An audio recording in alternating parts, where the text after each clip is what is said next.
Hari ini kita akan belajar kembali kebenaran firman Tuhan. Perjalanan hidup kekristenan kita ini harus bertambah hari, harus beranjak dari kemuliaan satu pada kemuliaan yang lain. Harusnya jangan berkutat pada persoalan yang sama. Jangan muter-muter terus dalam masalah yang sama, kelemahan yang sama, dosa yang sama. Harusnya itu kita beranjak, bertolak dari iman satu pada iman yang lain. Semakin hari semakin menyerupai Yesus Kristus. Karakter kita, sikap kita, perbuatan kita, tindakan kita ini tambah hari harus mencerminkan Yesus Kristus. Nah, Bapak Ibu rajin dengerin apa yang saya sampaikan ini. Punya tujuan satu, semakin dekat dengan Tuhan, semakin memiliki hubungan dengan Tuhan, dan karaktermu semakin berubah. Kalau engkau rajin mendengarkan khotbah tapi hidupmu nggak berubah, ya perlu dipertanyakan. Jangan-jangan selama ini hanya pinter dengerin, seneng dengerin pengkhotbah, ngumpulin pengkhotbah yang bagus didengerin, atau jadi penggemarnya pendeta. Nggak ada gunanya sama sekali. Kalau ada pendeta atau pengkhotbah atau pengajar atau siapapun yang menyampaikan firman, dan firman itu kebenaran disampaikan menemplak hatimu, mengkoreksi sampai kedalaman batinmu, ya berubah, ambil keputusan, berubah, ikut Tuhan, jalan sama Tuhan. Hidupmu biar tambah hari tambah diubahkan menjadi serupa segambar dengan Tuhan. Bukan hanya terus dari tahun ke tahun masalah yang sama terus, persoalan yang sama, kejadian yang sama terus berulang.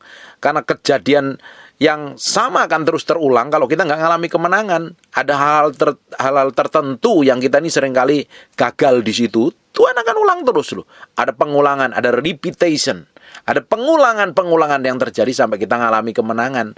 Kalau kita nggak ngalami kemenangan, ya akan muter terus di situ. Berapa banyak orang hanya berkutat pada persoalan yang sama dan masalah yang sama, sampai nggak ngerti visi Tuhan, nggak ngerti kehendak Tuhan, nggak ngerti jalan sama Tuhan. Terus berputar pada persoalan yang sama. Kenapa nggak ngalami pertumbuhan secara rohani? Fokusnya pada diri sendiri, bukan fokus sama Tuhan. Kita harus kenal Tuhan dan fokus pada tujuan Tuhan, bukan pada tujuanmu sendiri. Kalau kita ini fokus kepada tujuan kita sendiri, kita akan terus muter-muter terus, nggak pernah keluar dari circle, dari putaran yang bikin kita terjebak dalam persoalan-persoalan daging yang terus-menerus semakin hari semakin membuat kita dibutakan dengan tujuan Tuhan. Harusnya kekristenan yang sejati itu berjalan, hari ini berjalan dalam kemuliaan, besok berjalan dalam kemuliaan, terus beranjak dari iman satu pada iman yang lain, sehingga ngalami terobosan, ngalami breakthrough, ngalami pembalikan keadaan. Berapa banyak orang masih berkutat pada persoalan yang sama. Kenapa? Dia kurang ngerti tujuan Tuhan dalam hidupnya. Alami Tuhan. Ngalami Tuhan artinya memiliki hubungan pribadi dengan Tuhan, berjalan sama Tuhan setiap hari. Hari ini pingin loh, beberapa orang masih terjebak dalam persoalan dan pingin rasanya ngalami breakthrough dan terobosan, tapi masih muter masalah yang sama. Kalau kita ini masih hari ini terjebak dengan persoalan-persoalan daging kita akan susah beranjak ngelihat terobosan yang ilahi. Kalau kita ini masih berkutat pada hal-hal daging dan duniawi, kita susah sekali melihat tujuan Tuhan dalam hidup kita. Sehingga tidak heran kita sama dari tahun ke tahun. Kita nggak ngalami perubahan. Bahkan hidup kita cenderung babak belur, kacau dan berantakan. Hari ini, engkau yang sedang struggle berhidupmu, pingin doamu dijawab Tuhan, pingin ngalami terobosan, pingin melihat hidupmu ngalami kemenangan. Hari ini ambil keputusan sungguh-sungguh untuk ngikutin dan berjalan seperti yang Tuhan mau. Kita akan melihat seorang yang doanya dijawab Tuhan, persembahannya diterima Tuhan. Kalau hari ini pingin doamu dijawab Tuhan, persembahanmu diterima di tempat yang maha tinggi, ada bagian yang harus kita kerjakan, ada bagian yang harus kita kerjakan. Jadi orang Kristen itu tidak ujuk-ujuk langsung ke surga. Memang kalau kita ini percaya Tuhan hari itu, terus kita mati, ya langsung seperti penjahat yang di sebelah kanannya Yesus ketika disalib, langsung menuju ke Firdaus. Tapi setelah kita ini percaya Tuhan, terima Yesus dan mengalami kelahiran baru, itu awal mula perjalanan kita bersama Tuhan. By proses setiap hari kita disempurnakan untuk mempersiapkan diri masuk dalam kerajaan kekekalan. Kalau kamu jadi orang Kristen tapi hidupmu ngawur, kacau, berantakan, ruwet terus hidupnya, jatuh terus dalam dosa, bikin kesalahan yang fatal terus, tidak hidup dalam kebenaran, bagaimana mungkin kau memiliki kehidupan kekal? Untuk kehidupan, kita memiliki kehidupan kekal setelah kita jadi orang Kristen, perlu komitmen kita ini setiap hari berjalan dalam kekudusan. Perlu komitmen setiap hari kita berjalan dalam kesucian, berjalan dalam kemurnian hati. Kalau tidak, hidupmu tambah ngawur. Ngaku orang Kristen, fisiknya ibadah di gereja, kelakuannya seperti orang dunia. Terus ngeklaim mati masuk surga. Lah dipikir surga itu miliknya mbahmu. Orang dipikir enak aja. Ada bagian yang harus kita kerjakan setelah kita ini menjadi orang percaya. Setelah kita menjadi orang percaya menerima Yesus, bagian kita setiap hari pikul salib, sangkal diri, mati daging. Hidup dalam kebenaran. Matiin semua keinginan dan hawa nafsumu. Ditaklukkan pada pusat kehendak Tuhan. Hari ini orang banyak bergumul. Pak, saya ini belum mengalami kemenangan loh. Pak, saya ini lagi mumet, bludrek, stres, bingung. Karena persoalan-persoalan yang masa lalu yang belum beres. Hari ini kita belajar membereskan semua kejadian masa lalu. Yang belum beres kita bereskan di hadapan Tuhan. Memang dulu sebelum kita kenal kebenaran, kita banyak bikin trouble dan masalah. Karena keputusan kita yang salah. Karena kelakuan kita yang ngawur, tindakan kita yang sembrono, kita bertindak semau kita sendiri. Tetapi setelah kita kenal Tuhan, semua tindakan kita, semua keputusan kita, kita minta izin Tuhan, kita minta persetujuan Roh Kudus. Sehingga apa yang kita kerjakan, apa yang kita lakukan itu berkenan di hadapan Tuhan.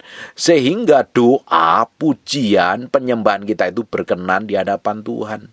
Masuk kerajaan Allah, kekekalan, penyembahan kita berkenan di hadirat Tuhan. Bukan malah hidup kita tambah ngawur setelah jadi orang percaya. Kalau hari ini engkau setelah kenal Tuhan hidupmu tambah ngawur, ada bagian yang harus dibereskan. Masih ada kesempatan untuk bertobat balik kepada Tuhan. Masih ada kesempatan, kasih karunia masih tersedia. Balik kepada Tuhan, tangannya tersedia, darahnya sanggup mengampuni dosa dan pelanggaran kita. Setelah kita ikut Tuhan, kita pernah bikin kesalahan masa lalu dan harus dibereskan itu. Jangan sampai jadi beban nih. Kalau kita ini tambah hari tambah kenal Tuhan, pujian, penyembahanmu menjadi dupa yang harum yang menyenangkan hati Tuhan. Kita akan lihat di Kisah Para Rasul pasal yang ke-10 ayat yang ke-4. Ia menatap ke langit. Kita mulai ayat yang ketiga. Dalam suatu penglihatan, kira-kira jam 3 petang, jelas tampak kepadanya seorang malaikat Allah masuk ke rumahnya dan berkata kepadanya, Cornelius. Ini luar biasa. Malaikat datang ke rumahnya Cornelius. Bapak Ibu meski tahu bahwa Cornelius itu bukan orang Yahudi, dia adalah seorang perwira dari tentara Italia. Tapi dia mengalami pengalaman pribadi dengan Tuhan. Ia menatap malaikat itu dan dengan takut ia berkata, ada apa Tuhan? Dia kenal Tuhan, makanya dia ngomong sama Tuhan. Orang kalau kenal Tuhan, dia tahu persis siapa yang dia sembah, siapa yang dia layani siang dan malam. Jawab malaikat itu, semua doamu dan sedekahmu, pemberianmu, sedekah itu berbicara tentang pemberian kepada orang-orang yang susah, pemberian orang miskin, berbicara tentang persembahan, telah naik ke hadirat Allah dan Allah mengingat engkau. Siapa yang ingin diingat Tuhan? Bukankah kita semua ingin diingat Tuhan? Dari semua persembahan, dari semua yang kita lakukan, dari semua perbuatan baik kita, dari semua apa yang kita kerjakan dan lakukan, doa-doa kita, semua tindakan kita, keputusan kita, bahkan pemberian kita kepada orang-orang yang susah, diingat Tuhan. Dan memang diingat Tuhan. Dan Tuhan senang dengan itu. Bapak Ibu, kalau hari ini engkau sedang bergumul bertahun-tahun, doamu belum dijawab Tuhan, pergumulanmu belum dijawab Tuhan, sampai pusing, sampai hampir putus asa, sampai hampir nyerah, karena pergumulanmu yang bertahun-tahun belum dijawab Tuhan. Hari ini ada solusi loh. Cornelius bukan orang Yahudi, tetapi dia mengalami Tuhan. Dia mengalami Tuhan. Doanya, persembahannya, sedekahnya, semuanya diingat Tuhan. Diingat Tuhan dan diterima Tuhan. Naik ke hadirat Tuhan. Kita seringkali sedang mengalami stres, bingung, panik, kacau. Doa rasanya mentok sampai plafon. Kering, kerontang, nyembah rasanya nggak ada apa-apa. Berbahasa roh sampai bibir rasanya tebel. Rasanya kok belum ada apa-apa. Sudah bergumul, sudah doa, sudah puasa, tapi belum mengalami breakthrough dan terobosan. Hari ini ada solusi terbaik yang datangnya dari Allah sendiri loh. Kornelius ternyata doanya diterima, penyembahannya diterima di hadirat Tuhan. Tahu nggak rahasianya apa? Kita buka di ayat yang pertama, mulai.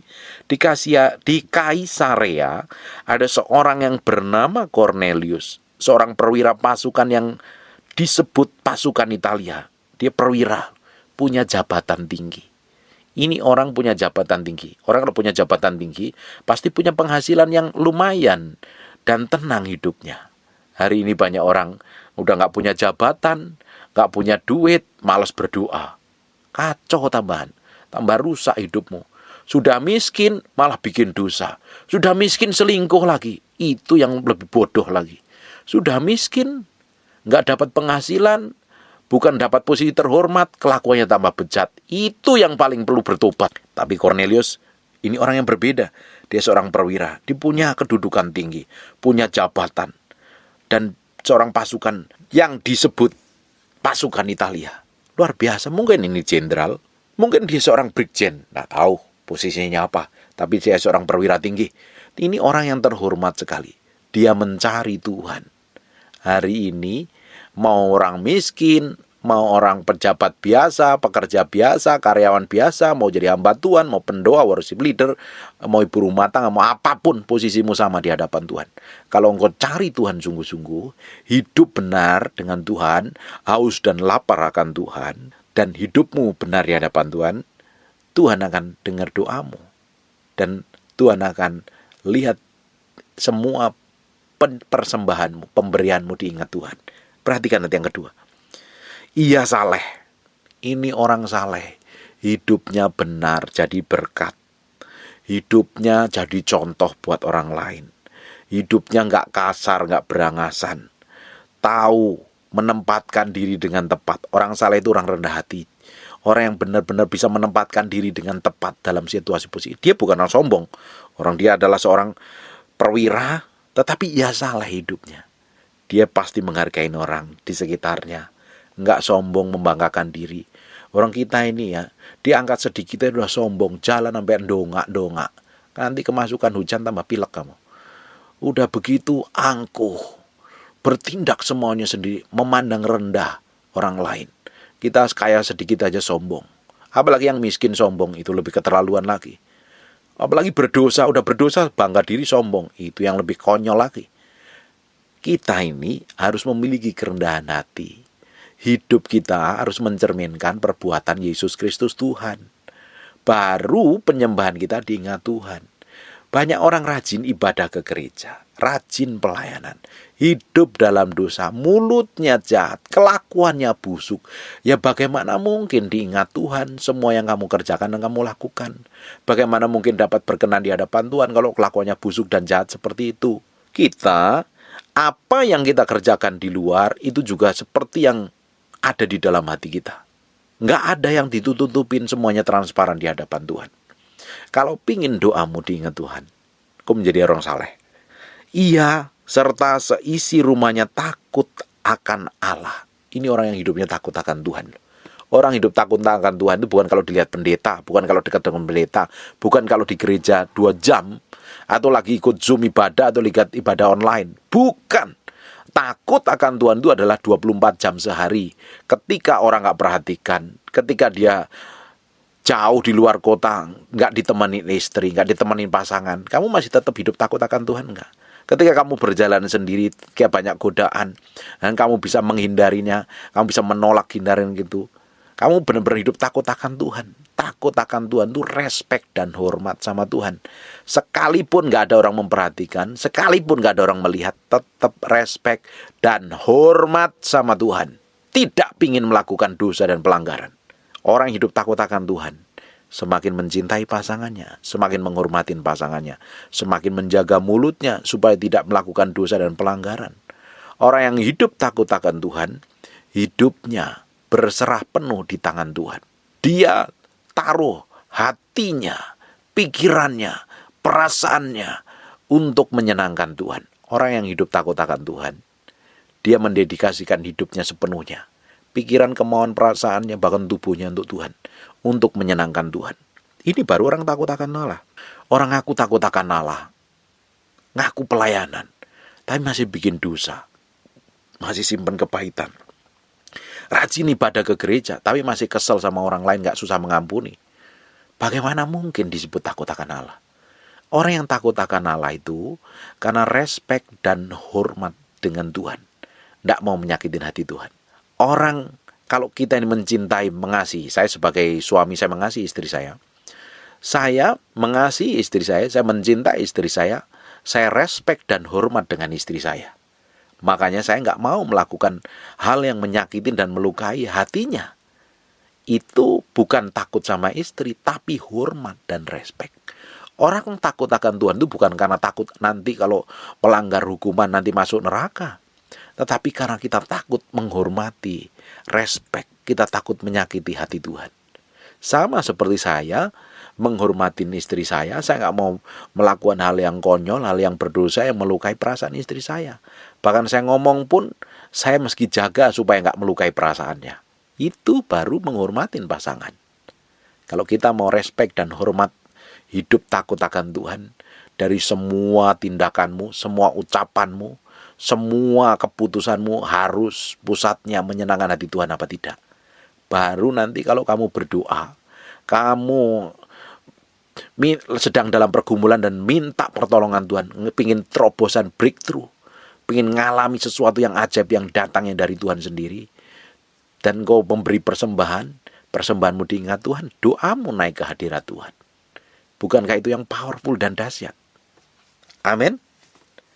Dan ia memberi banyak sedekah kepada umat Yahudi. Dia orang Italia, tetapi hidupnya saleh, hidup takut akan Tuhan, dan murah hati sekali. Banyak memberi makan sama orang-orang yang kekurangan, orang yang susah. Kamu cinta Tuhan tapi pelitnya bukan main. Nggak peduli dengan saudara. Orang tua ditelantarin, ngawur kamu. Orang tua diurusin dengan baik. Kalau ada saudara yang susah, dibantu.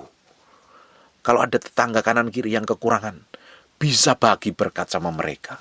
Karena dari setiap berkat yang kita terima, dari setiap yang Tuhan percayakan sama kita itu ada bagian yang Tuhan memang siapkan untuk orang lain. Karena panggilan hidup kita itu bukan untuk memuaskan diri, membanggakan diri, untuk kepuasan hawa nafsu kita, hidup permewah-mewahan, tanpa kita hidup membagi berkat kepada orang yang kesusahan. Karena ketika kita ini diberkatin Tuhan, Tuhan punya maksud dan tujuan dari semua berkat kita untuk memberkatin orang lain. Makanya jangan kikir, jangan pelit. Cornelius doanya naik ke hadirat Tuhan, persembahannya naik ke hadirat Tuhan, dan Tuhan ingat apa yang Cornelius lakukan. Karena dia hidup saleh, hidup takut akan Allah, dan ternyata murah hati. Orang Kristen kok kikir? Orang Kristen nggak boleh kikir. Kalau saya ngomong persembahan, jangan khawatir aku nggak minta uangmu, aku nggak minta persembahan, dan saya nggak pernah kasih nomor rekening kan sama para subscriber. Saya tidak minta uang. Kalau saya ngomong tentang persembahan, saya nggak pernah minta uang, nggak pingin uangmu. Kalau saya ngomong persembahan, kamu mesti belajar memberi yang terbaik untuk Tuhan. Kamu bisa ngurusin orang tuamu, ngurusin keluargamu yang miskin dan kekurangan. Kamu bisa memberi makan orang-orang miskin di sekitar lingkungan hidupmu itu loh. Tetanggamu mungkin, sanak familimu mungkin, atau siapapun yang dekat dengan hidup yang kamu bisa lihat dengan matamu sendiri, mereka kekurangan, tolong bantu mereka. Jangan dari semua berkat yang kamu terima kamu pakai untuk dirimu sendiri. Belajar memberkati orang yang susah. Ini orang sedekahnya luar biasa. Hari ini yang sedang bergumul, pingin breakthrough dan terobosan, sudah jerit sama Tuhan, pingin pemulihan, pingin doanya dijawab Tuhan, tapi engkau kikir. Dengerin baik-baik. Kita akan lihat apa yang dilakukan oleh Hana. Saya pernah bahas ini. Hana pingin punya anak. Dia minta sama Tuhan. Ini orang juga takut akan Tuhan. Tiap tahun datang ke rumah Tuhan, ke bait Allah, persembahkan korban. Dia minta sama Tuhan, kalau engkau berikan aku anak, anak ini akan ku persembahkan kepadamu. Persembahan anak, dia nantikan anak yang dinanti-nantikan. Kalau dia lahir, dia akan persembahkan sama Tuhan. Itu persembahan yang mahal sekali loh. Dan ternyata Tuhan berikan anak yang lain. Ini beberapa minggu yang lalu saya sudah bahas ini. Cari aja khotbahnya sendiri di YouTube. Dan ternyata Tuhan ingat doanya Hana dikabulkan. Dia memberikan persembahan yang terbaik untuk Tuhan. Kita lihat lagi Yeftah. Yeftah ingin ngalami kemenangan. Dan dia bernasar. Sesuatu yang keluar dari rumahku akan persembahkan sama Tuhan. Ternyata yang keluar anak perempuannya dipersembahkan untuk Tuhan loh. Luar biasa sekali loh. Masih banyak contoh yang lain. Tuhan lakukan sesuatu dalam kehidupan kita itu ngelihat dari respon hati kita. Kadang hati kita itu nempelnya kemana? Ke Tuhan atau ke uang? Ke Tuhan atau ke harta? Makanya kita ini disuruh menjadi orang yang memberkati orang lain, menjadi saluran berkat supaya hati kita itu nggak nempelnya ke harta, bukan nempelnya ke uang. Kita mau dedikasikan hidup kita ini sepenuhnya untuk Tuhan, bukan untuk ngejar kepuasan hawa nafsu dan ngejar uang. Ujung hidup kita akan berkenan di hadapan Tuhan. Kalau hari ini engkau pingin breakthrough, pingin doamu dijawab, hari ini dengerin baik-baik, belajar menabur di tempat yang subur. Nabur bukan harus di gereja kok. Coba perhatikan apa yang terbaik yang kamu punya. Belajar tabur untuk pekerjaan Tuhan. Belajar tabur untuk orang sekitarmu. Belajar tabur untuk memberkati orang-orang yang miskin dan kekurangan. Ternyata doanya Kornelius dijawab Tuhan. Masih banyak contoh di Alkitab. Elia. Bapak Ibu lihat nanti kejadian apa yang dilakukan Elia. Ketika dia berdoa minta api turun dari surga menjilat air yang dituangnya di parit itu. Dia demonstrasi kuasa Allah dengan nabi-nabi Baal dan Tuhan turun. Karena Elia pernah nabur air yang waktu itu musim kering sangat mahal sekali. Dan ternyata persembahan itu berkenan di hadapan Tuhan. Selalu ngomong persembahan ini hubungannya dengan hati loh. Hatimu nempelnya di mana? Hatimu nempelnya di uang. Belajar jadi orang yang murah hati. Hatimu nempel di mana? Belajar yang paling nempel itu kamu berikan untuk Tuhan.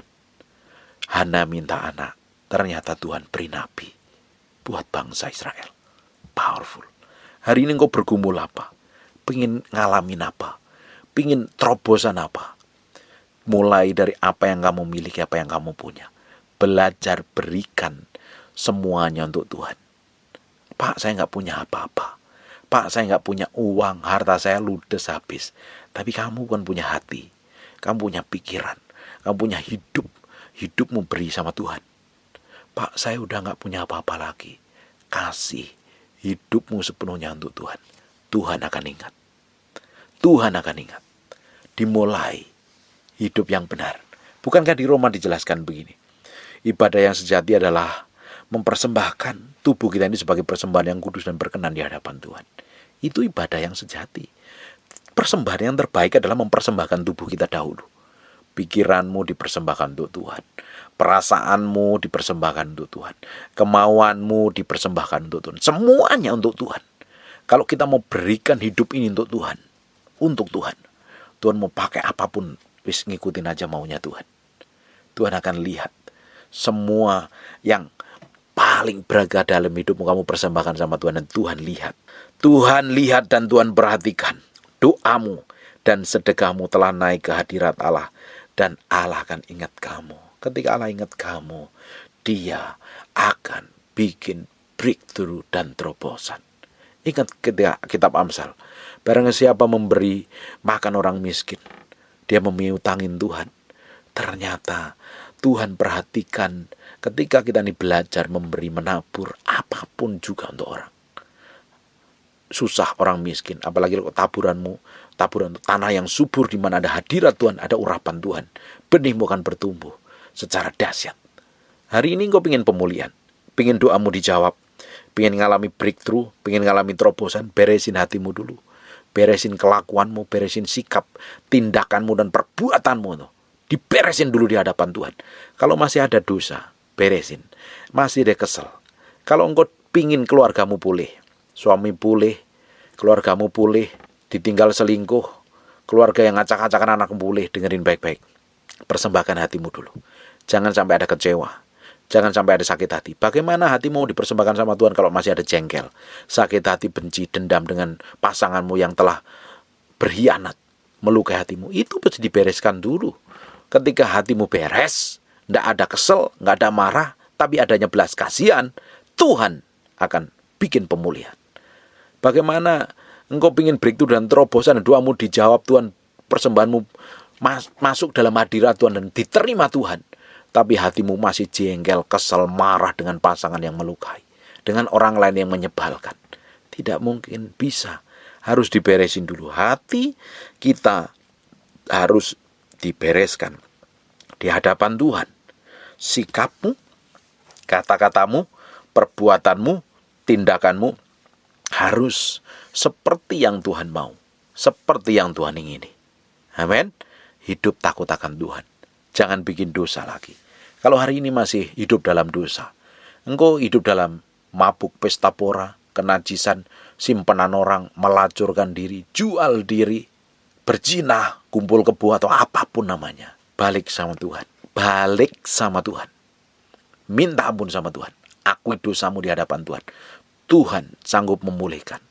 Tuhan sanggup memberikan masa depanmu yang hancur, rusak, dan berantakan dipulihkan. Memiliki masa depan yang penuh pengharapan. Masa depan yang indah bersama Tuhan. Semua kehancuran masa lalumu akan sanggup dipulihkan Tuhan. Semua pergumulanmu akan dijawab Tuhan. Semua kerinduanmu akan terwujud ketika engkau belajar memberikan hatimu sepenuhnya sama Tuhan. Tuhan sendiri akan bikin breakthrough dan terobosan dengan caranya yang ajaib. Amin. Hidup takut akan Tuhan. Hari ini kita mesti belajar transparan di hadapan Tuhan. Mengizinkan Tuhan mengkoreksi sampai kedalaman batin kita. Mengkoreksi sampai kedalaman batin kita yang terdalam. Hati kita ini loh. Kita harus persembahkan untuk memuliakan nama Tuhan. Semakin hari, apapun yang kita kerjakan, apapun yang kita lakukan, Tuhan sediakan bikin breakthrough dan terobosan. Hari ini, Tuhan sanggup buat mujizat. Doamu, permohonanmu, persembahanmu, sedekahmu akan diterima dalam hadirat Tuhan. Dan Tuhan akan ingat-ingat. Powerful kan? Tuhan akan ingat-ingat. Semua yang kamu kerjakan hari ini, Tuhan akan perhitungkan. Sekarang buka di Amsal 19 ayat ke-17. Siapa menaruh belas kasihan kepada orang yang lemah? Perhatikan. Siapa yang menaruh belas kasihan kepada orang yang lemah, memiutangin Tuhan yang akan membalas perbuatan itu. Kau belajar memberi sedekah kepada orang-orang yang lemah. Memperhatikan orang-orang yang lemah. Menaruh belas kasihan kepada orang yang lemah. Yang sedih hati. Yang gak ada pengharapan. Yang hidupnya hancur. Engkau jadi berkat buat mereka. Ternyata engkau sedang memiotongi Tuhan. Dan Tuhan tidak akan pernah mau berhutang. Dia akan balas. Dia akan bikin breakthrough. Dia akan bikin terobosan dari semua yang pernah kau lakukan dan kerjakan. Tidak heran beberapa bulan ke depan ini, engkau akan melihat breakthrough dan terobosan. Akan melihat pemulihan. Akan melihat doamu dijawab Tuhan. Ada pengharapan besar di dalam Yesus Kristus Tuhan. Jangan lemes. Jangan nyerah. Jangan letoy. Lihat. Masa depanmu bersama Yesus Kristus tersedia. Ada pengharapan. Doamu pasti didengar dan diingat Tuhan. Dan dijawab Tuhan. Dan nama Tuhan akan dipermuliakan atas hidupmu. Amin. Tutup matamu. Tutup Alkitabmu, kita berdoa. Bapa, terima kasih. Kami kembalikan segala hormat, pujian, pengagungan kami buat Raja kami yang maha mulia. Kami menyerahkan sepenuhnya ke dalam tangan kuasa-Mu. Apapun yang kami kerjakan, apapun yang kami lakukan, kami minta Engkau menyertai kami, Tuhan. Buat apa saja yang kami kerjakan, Engkau bikin berhasil. Hamba-Mu berdoa, oleh darah Yesus kami materaikan firman yang Hamba-Mu sampaikan ini. Terpahat dalam loh batin kami yang dalam. Firman menjadi kehidupan. Berkati setiap orang yang mendengar firman yang Hamba-Mu sampaikan ini. Semakin hari semakin banyak orang yang mendengarkan. Semakin hari semakin banyak orang diubahkan. Semakin hari semakin orang diberkati. Semakin hari semakin banyak orang diubahkan menjadi serupa segambar dengan Tuhan. Dengan apa yang Hamba-Mu sampaikan. Jadi berkat. nempel ke dalam hati mereka. Mereka hidupnya dibubahkan, dipulihkan, diberkati. Terima kasih Tuhan. Kami kembalikan segala hormat, pujian, pengagungan kami buat Raja kami yang maha mulia. Kami berdoa untuk orang yang sakit dan mengalami kelemahan tubuh, yang terbaring di pembaringan, di rumah sakit maupun di rumah. Mau berdoa. Taruh tangan kananmu di bagian yang sakit. Mau berdoa. Dalam nama Yesus. Dalam nama Yesus. Dalam nama Yesus. Oleh bilur Yesus, oleh darah Yesus, jadilah engkau tahir, jadilah engkau sembuh. Dalam nama Yesus, aku lepaskan urapan kesembuhan terjadi. Oleh bilur-bilur Yesus, jadilah engkau sehat seperti sedia kala. Terima kasih Tuhan. Kami kembalikan segala hormat, pujian kami, pengagungan kami buat Raja kami yang maha mulia. Bagimu Tuhan, hidup kami persembahkan. Hidup kami dedikasikan mulai hari ini. Kami mau menjadi korban yang berkenan dan menyenangkan hatimu untuk selama-lamanya. Terima kasih Tuhan. Dalam nama Yesus kami berdoa dan mengucap syukur. Haleluya. Amin. And God bless you.